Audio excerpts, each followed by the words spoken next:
Otep à tous, bien-aimés frères et sœurs. Question pour un champion. Pourquoi Tshisekedi n'arrive pas à gagner la guerre en RDC? Pourquoi Tshisekedi fait le surplace? Tshisekedi prend les Wazalendo, il faut dire, prennent un village, 2 villages, 3 villages, 4, 5, 8, 10. Après un mois, les autres viennent, ils récupèrent encore tout. Après, ils se battent, ils récupèrent encore petit à petit pendant 6 mois. Après 2 semaines, les autres viennent, ils récupèrent encore tout. Donc, on est dans ce jeu-là. C'est un ping-pong en RDC. Pourquoi? Avant de répondre à cette question, je dois d'abord vous dire comment une guerre peut être gagnée. Comment on gagne une guerre? Quels sont les critères de la victoire? 1. Vous avez le renseignement. C'est fondamental. 2. Vous avez la logistique. C'est essentiel. 3. Vous avez le nombre. C'est capital. Et 4. Vous avez la population. Le soutien de la population. Ça, c'est incontournable. Alors, Tshisekedi a une chose avec lui, c'est le soutien de la population. Tshisekedi a ça, le soutien de la population. C'est pour ça que vous voyez que les Wazalendo résistent. Je ne parle pas de l'armée, parce que l'armée, elle est tellement infiltrée que le peu de soldats qui sont sérieux ont du mal à s'en sortir, sinon ils vont perdre leur vie. Les Wazalendo qui n'ont pas d'accord avec ni l'État, ni les Occidentaux, ils ont des accords avec la population, ils sont aimés par la population, ils font ce qu'ils peuvent à cause du soutien de la population. C'est pour ça que vous voyez qu'ils gagnent, ils perdent, ils gagnent, ils perdent. C'est un qui perd, gagne que vous voyez là. Maintenant, le problème essentiel que Tshisekedi n'a pas, que je n'ai pas soulevé dans une des vidéos, parce que ça c'est important, c'est capital, c'est fondamental, c'est le renseignement. Ça, Tshisekedi n'a pas le renseignement. Et Tshisekedi ne veut pas avoir le renseignement. C'est là où je le condamne. Il ne veut pas avoir le renseignement.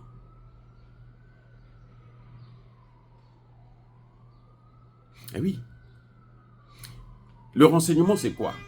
Le renseignement, c'est savoir quelles sont les positions de l'ennemi, quelles sont les stratégies de l'ennemi, comment le nombre, comment il se déploie, ainsi de suite. C'est ça le renseignement. Quels sont les gens qui sont avec vous, qui travaillent pour l'ennemi, qui donnent des informations à l'ennemi? Le renseignement, c'est aussi écouter l'ennemi, écouter l'autre, pour dénicher justement ceux qui ne sont pas avec vous, qui font semblant d'être avec vous, mais ils ne sont pas avec vous. C'est ça le renseignement. Maintenant, question. Quel est le service de renseignement le plus performant au monde? Mais c'est le renseignement russe. Ce n'est même pas américain. C'est russe. Donc, si Tshisekedi veut gagner cette guerre, il doit aller chercher les services de renseignement qui vont lui donner des informations. Les Américains ont un service de renseignement qui est assez performant. Ok. Mais le problème, c'est que les Américains travaillent déjà avec Kagame et avec Museveni et avec Ruto.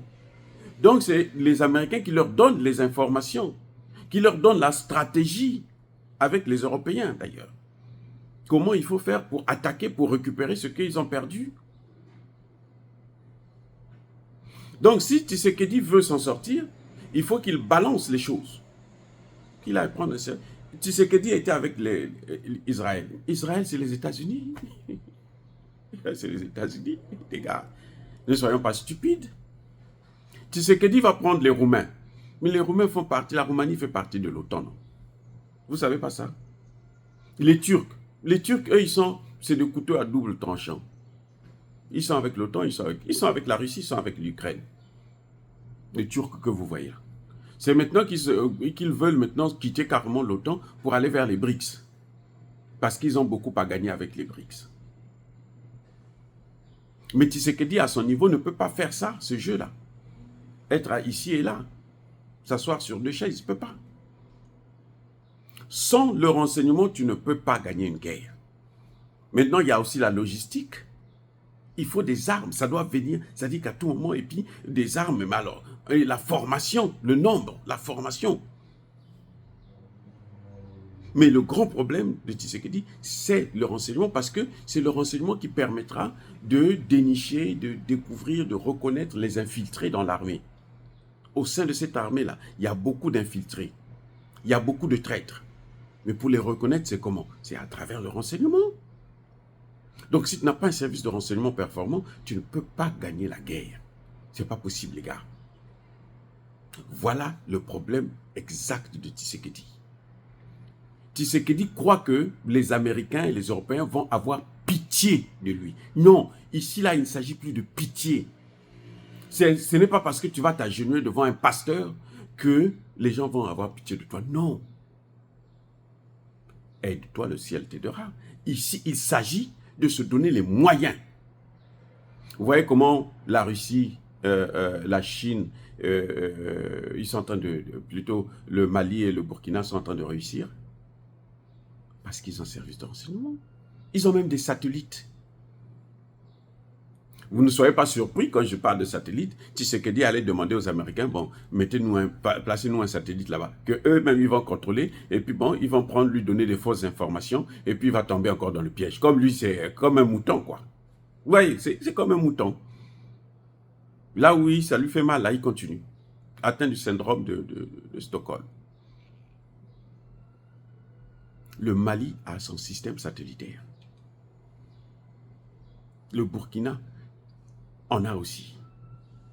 Le Niger, il a celui du Mali machin, ça lui sert, mais il va aussi lancer son propre satellite. Voilà ce qui se passe exactement. Donc, si Tshisekedi veut vraiment gagner cette guerre, il doit d'abord se doter d'un bon service de renseignement. Et le meilleur service de renseignement, je vous ai dit, c'est avec les Russes. C'est pas avec les Chinois, c'est pas avec les Arabes, surtout pas. C'est-à-dire que surtout pas le Qatar, l'Arabie Saoudite. Eux là, ils sont en fin de course. Le Qatar, l'Arabie Saoudite, le pétrole est en train de finir là-bas. Donc eux, ce qu'ils sont en train de faire maintenant, c'est investir dans d'autres pays pour prendre les terres là-bas. Et Tshisekedi est en train de brader le Congo en allant coopérer avec ces gens-là. Non. Nous, on a besoin des Russes. Les Russes n'ont pas besoin de prendre des terres. Chez nous, ils ont des terres. 50 millions d'habitants, 150 millions d'habitants, pour 17 millions de kilomètres carrés. Vous ne voyez pas qu'ils ont des terres? Donc, pourquoi aller tout le temps contourner le bon? Pourquoi Tshisekedi évite là où il y a la solution? Il fait tout pour ne pas avoir la solution. Et c'est ça le problème. Donc voilà, je réponds à votre question, simplement. C'est le renseignement qui fait que Tshisekedi n'arrive pas à gagner cette guerre. Encore une fois de plus, soyez bénis, abondamment bénis par le Dieu des Kémites et par nos ancêtres ici. Mais que tous ceux qui persécutent le continent africain, le pillent et le déstabilisent, qu'ils soient noirs, blancs, chinois, arabes, juifs, indiens, qui qu'ils soient punis, maudits, foudroyés, neutralisés, écrasés, effacés par le Dieu des Kémites et par nos ancêtres angélisés. Vive l'Afrique éternelle. J'ai dit et j'assume.